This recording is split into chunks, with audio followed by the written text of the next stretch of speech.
Good morning, students. Now we are discussing an important aspect is agents of pollinations. Generally, how many kinds of pollinating agents are required for the pollination? Two types of pollinating agents are mainly required for the pollinations. That two types of the pollinating agents are abiotic agents and biotic agents. Majority of the plant bodies biotic agents are used for pollination. Very small proportions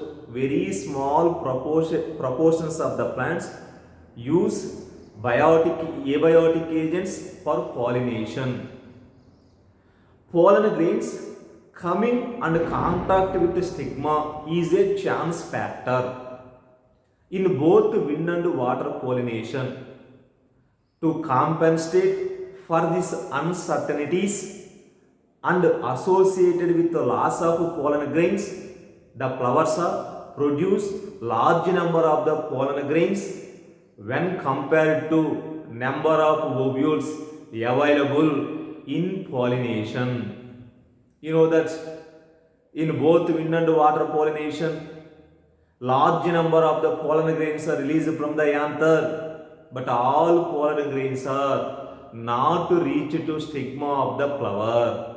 Many number of the pollen grains are degenerated inside of the atmosphere. To compensate for these uncertainties and the loss of pollen grains, the flowers are produces large number of the pollen grains when compared to number of ovules available in the pollination. Generally, two kinds of pollinating agents are mainly required for the pollinations. What are that one? First one is abiotic agents. Abiotic agents. Second one is biotic agents. Biotic agents. Abiotic agents are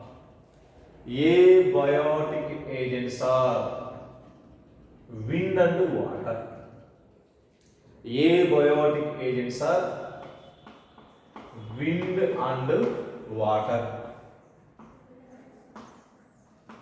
Wind and water.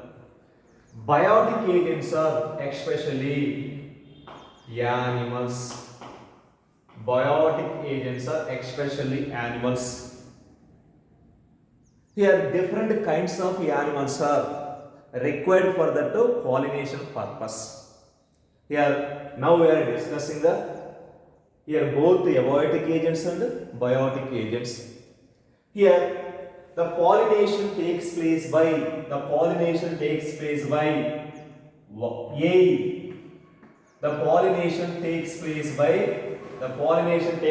by wind, that is called anemophily.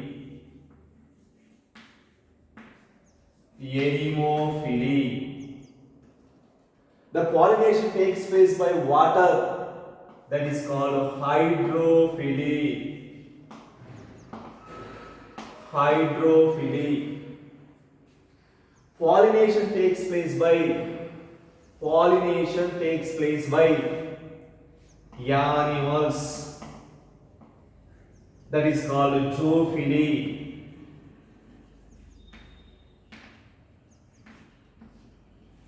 Pollination takes place by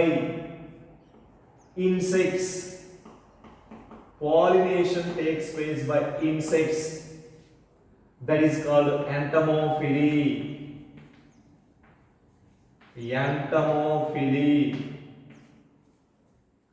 Pollination takes place by birds. That is called ornithophily.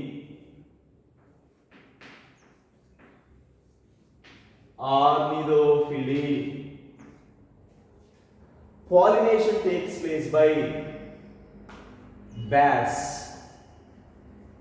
That is called chirapterophily.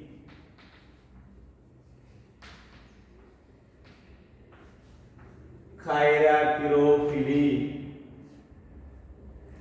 Pollination takes place by pollination takes place by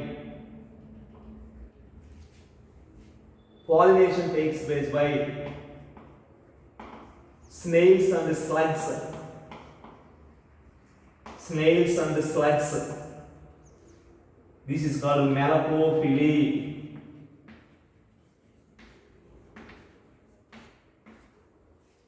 Pollination takes place by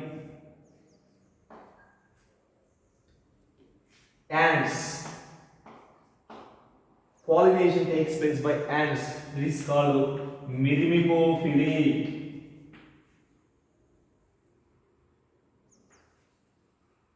Myrmecophily. Pollination takes place by squirrels. Pollination takes place by squirrels. This is called therophily. Pollination takes place by snakes. Snakes. This is called ophiophily.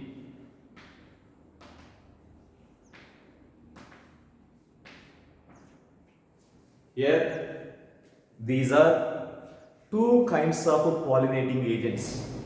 One is abiotic agent and the second one is biotic agents. Abiotic agents are nothing but wind and water. Biotic agents are animals. Different types of the animals are required for that pollination purpose. Here, animals, insects, birds, bats, snails and slugs, ants, squirrels, snakes. These are biotic agents. First, we will discuss the abiotic agents like anemophily. What is meant by anemophily? Anemophily.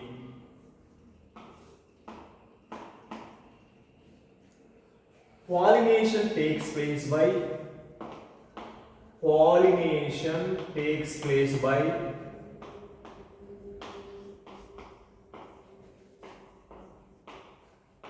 wind.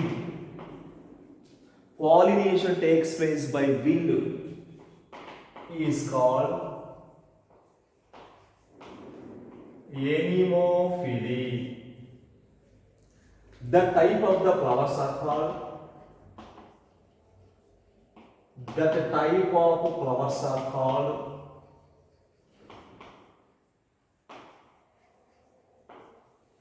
anemophilous flowers.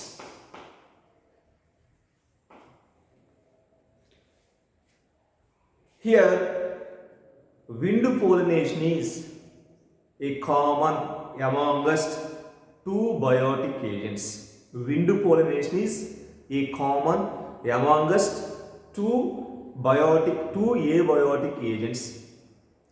Next one, characteristic features of anemophilous flowers. Characteristic features of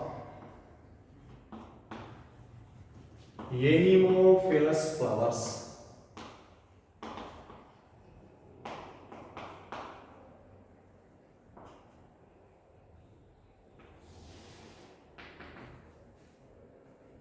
Generally, in our PUC examination, this is one of the important 3 marks question. Based on this concept, in NEET examination, correct and incorrect statement questions are asked. First, character. Wind pollination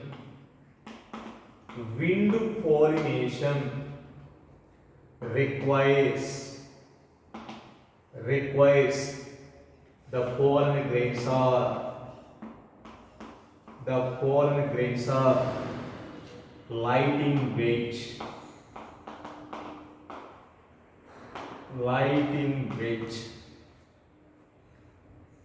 Actually, why the pollen grains are light in weight?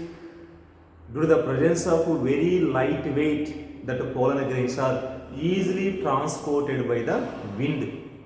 This is first point. Second point, the flowers produce large number of pollen grains. Why the wind pollinated flowers are produces large number of the pollen grains? All pollen grains are not reach to stigma of the flower. Many number of the pollen grains are degenerated inside of the atmosphere. Because of this condition, the wind pollinated flowers are produces large number of the pollen grains. In some of the plants, in some of the wind pollinated plants, one flower, here one flower approximately it produces 5 lakhs pollen grains. Next one, third point. They should be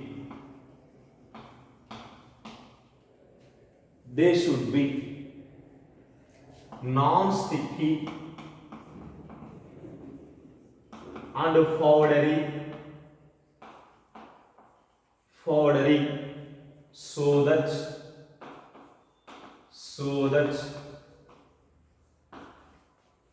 they can be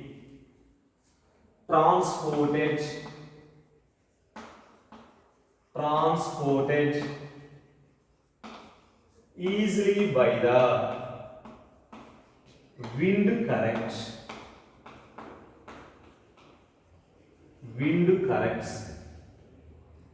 They should be non-sticky.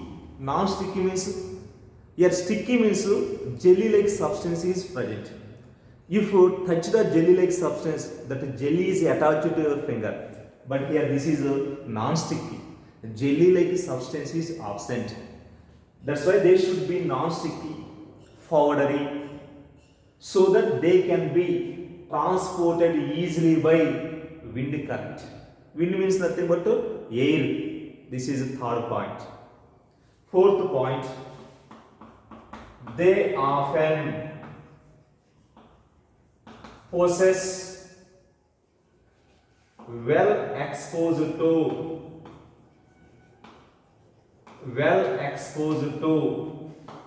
stamens, so that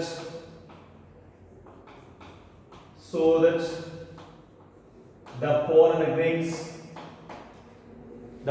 grains easily dispersed by wind current,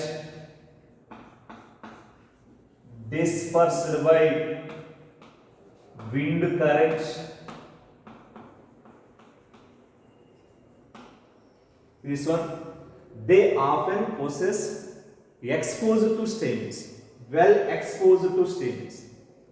Here, for example, this is one flower. This is stigma. Here, this is also known as stamens. These are also known as stamens. Stamens are exposed to atmosphere. They often possess well exposed to stamens, so that pollen grains are easily dispersed by wind current. Wind is nothing but air. This is okay. Fourth point.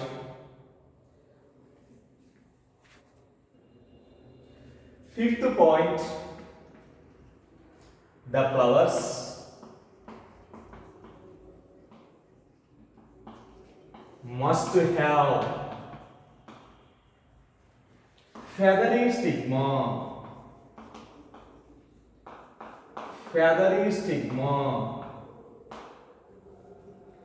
to easily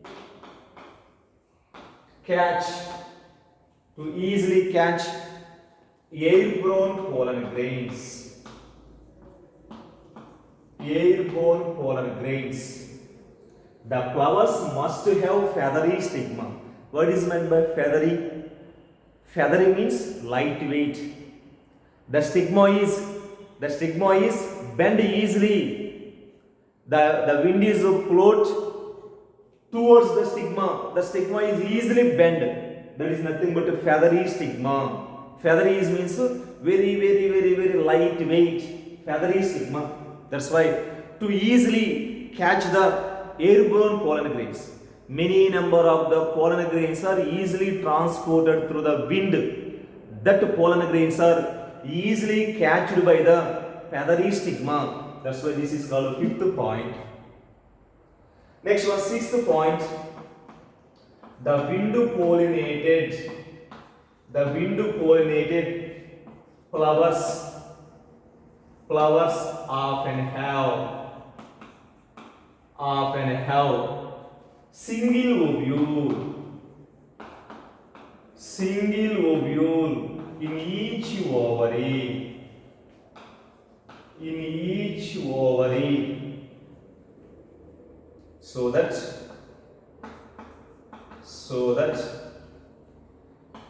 numerous flowers packed into an inflorescence.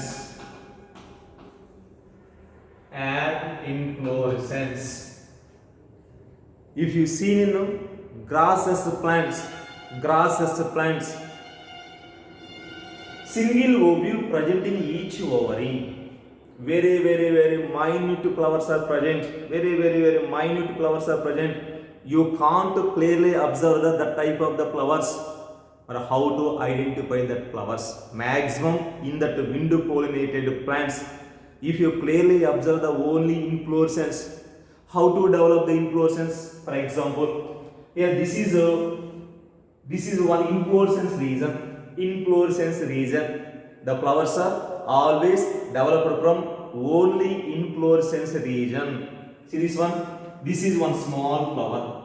This is one small flower. This is one small flower. This is also small flowers. Here, in that wind pollinated plants, the flowers are very small. In that condition, numerous flowers are packed into an inflorescence.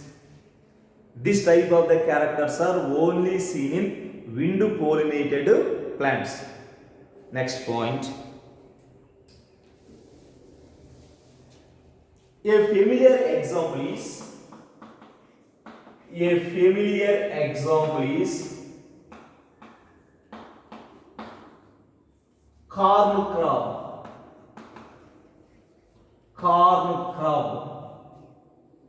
A bunch of silky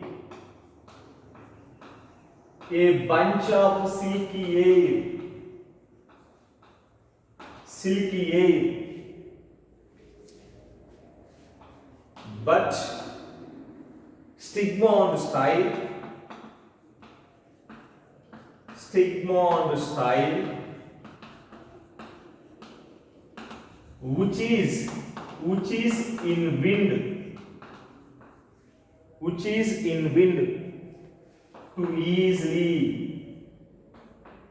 to easily catch airborne pollen grains. Here, if you clearly observe this point, very familiar examples of wind pollinated plant is corn crab. Here, that is a local name. Corn crab is a local name.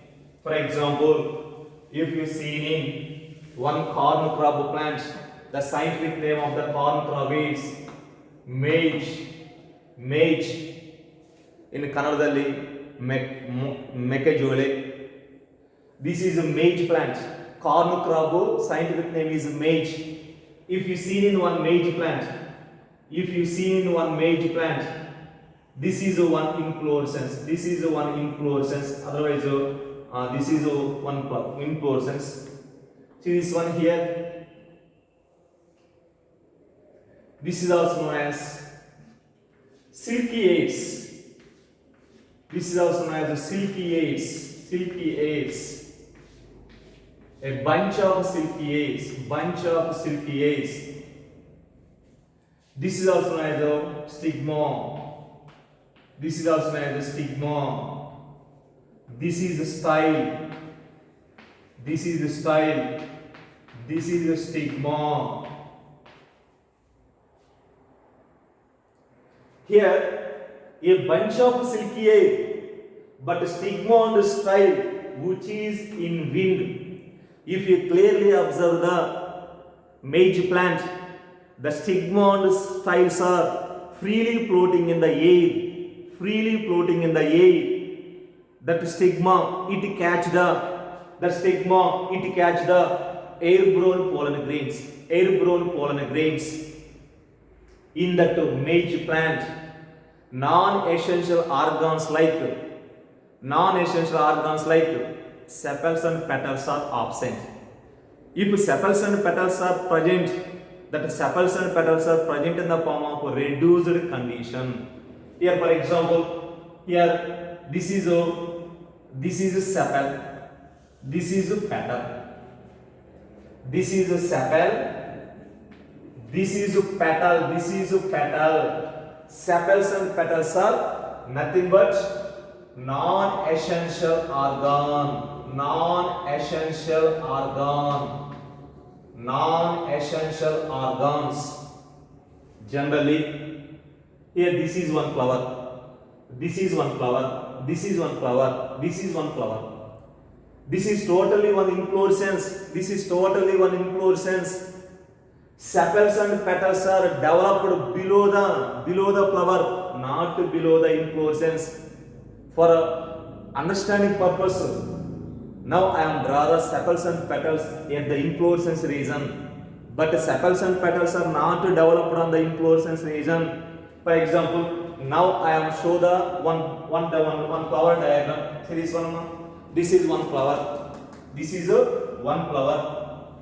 How to maize flowers are appears. How to maize flowers are appears. This is ovary. This is the style. See this one. This is also totally style. Longest style is present in maize plant. Longest style is present in maize plant. This is the style. This is the style. This is the stigma. This is the stigma. See this one. This is also known as. This is also known as a sepal. This is also known as a petal. This is also known as a petal. This is a sepal. This is a petal. Non-essential organs like sepals and petals are absent in maize plant.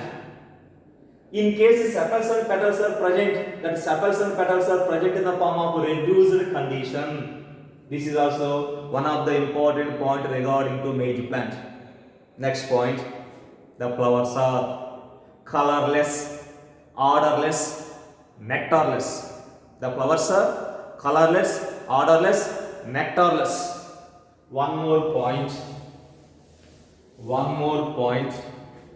The stigma on the anthers are excerpted. Stigma on the anthers are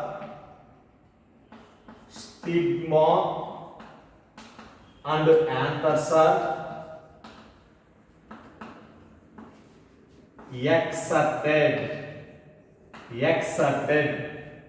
extracted means stigma on the styles are present above the petal.